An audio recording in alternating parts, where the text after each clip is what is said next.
I come across or mockeries write-up about P2B words, or rather, a video he posted about what P2B said while addressing traders at trade fair when he visited them to see firsthand what happened to those buildings that were demolished. And I saw comments from different people. What they are talking about here is all about trying to paint someone black, even when there's no reason for that. But I love what this professor did. Listen to this video I'm uploading here. Some minutes ago, I made a phone call to the new Olubadan of Ibadanland, Oba Rashidi Adewolu Ladoja, who was installed as the new Olubadan this last Friday, September 26, 2025. And I asked him, Kabiyesi, is it true that you are angry with Peter Obi, the former governor of Anambra State, and the presidential candidate of the Labour Party in the 2023 presidential election? And he said, no, who said that? Why should I be angry with Peter Obi calling me his brother and friend? Am I not his brother and friend? And don't you know what the elders say? That it is somebody who does not want to have a king as friend, will not want his friend to become the king. I said, yes, Kabiyesi, I understand all of that, but it is good to hear from the horse's mouth. Otherwise, I've been wondering myself, when it becomes a crime or an insult to say, Kabiyesi, my brother and friend. Everybody understands, every normal person anyway, understands brother and friend to be positive concepts and something to be desired. That you have somebody who identify with you as brother and friend. Yes, that's what the elders say in traditional Yoruba land. If you say your friend should not become the king, then you don't want to have a king as friend. So the tradition has settled all of that. There's nothing derogatory about it. There's nothing denigrating about it. There's nothing insultive about it. Calling a king your brother and friend. But how else should it be, as a matter of fact? So I don't know. But now the Kabiyesi has spoken. And so mischief makers should find something else to do. Those who are seeking cheap popularity and relevance should look elsewhere. That is just it. Because this is another distraction from the real problems bedeviling Nigeria. You know, you want to talk about the relentless war against the Boko Haram Muslim community, herdsmen terrorism. Look at it now. Senseless, avoidable war with the Boko Haram Muslim community since 2009 to 2025.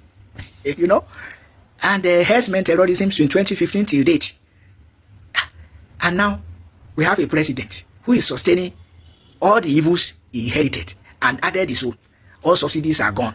First subsidy is gone to start with. Then all subsidies are gone. We don't know where to. The subsidies have not gone into electricity or education for Nigerian children. Yet sinking Nigeria in debt.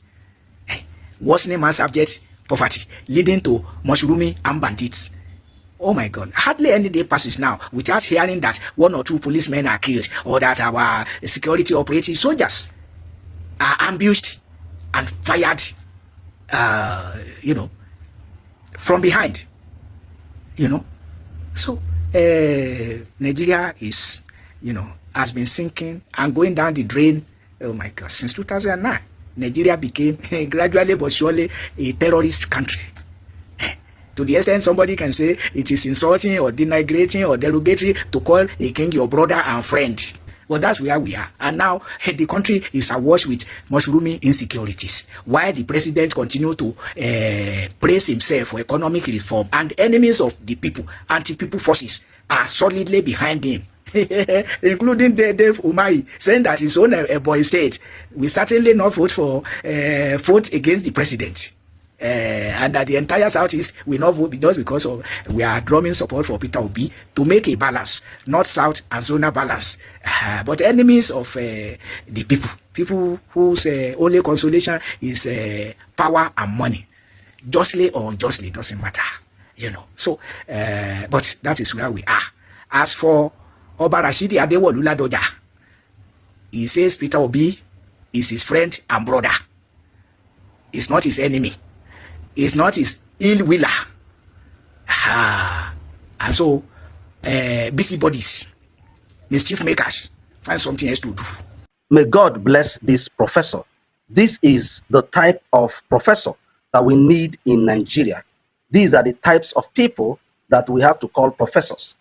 Now, having listened to it, you will understand here that the professor was quite clear in his statement. Mischief makers should be ashamed of themselves.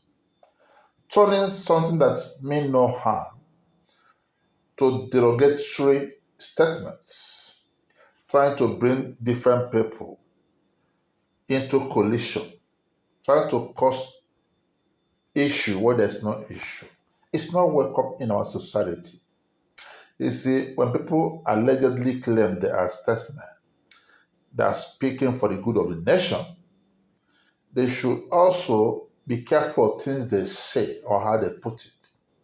Because their so-called followers are watching, and especially when they are influencers, because that's what most of them are. They're influencing certain set of people, negatively or positively. Thank you, Professor. And thank you, Olu of Ibadan, for clarifying everything. It's clear open now that Peter Obi made no mistake calling Olu of Ibadan my friend and my brother. Before he became Olu of Ibadan, he was a governor, and Peter Obi was a governor also. They were friends and brothers. Know that. Even as he had become the Olu of Ibadan, they are still friends and brothers, nothing changed. Thank you, sir, the Kabiyesi Olu of Ibadan, for stating it clearly, because you are an elder statesman. You have been on the seat of power as a governor. Now, as a traditional leader, you are there now also, and your word carry words.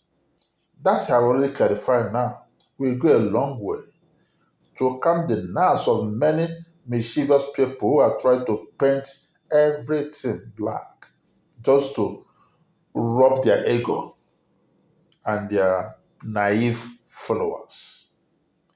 Peter Obi never mean any bad when he called the Olu of Ibadan my friend and my brother, because that's what we are. Yes. And I love the fact that Yoruba tradition have a special place for that particular phrase, my friend and my brother. And the professor elongated it clearly. So mischief makers, go and sleep, for there's nothing to achieve in this. I've complained consistently all over the country. This is not a time, considering how difficult things are in this country, that such a thing should happen. At a time, most of the people who build this have borrowed money from bank at high interest rates. The business is no longer the way it is. It is at a critical time. You cannot do this now in this country. So it's happening at a time nobody would have dared do such a thing. And I urge the traders, let's exercise patience. We hear everybody's going to work together to see that such does not happen again, and that what happened here, like they said, they will get to the root of it. And I'm sure they will get to the root of it.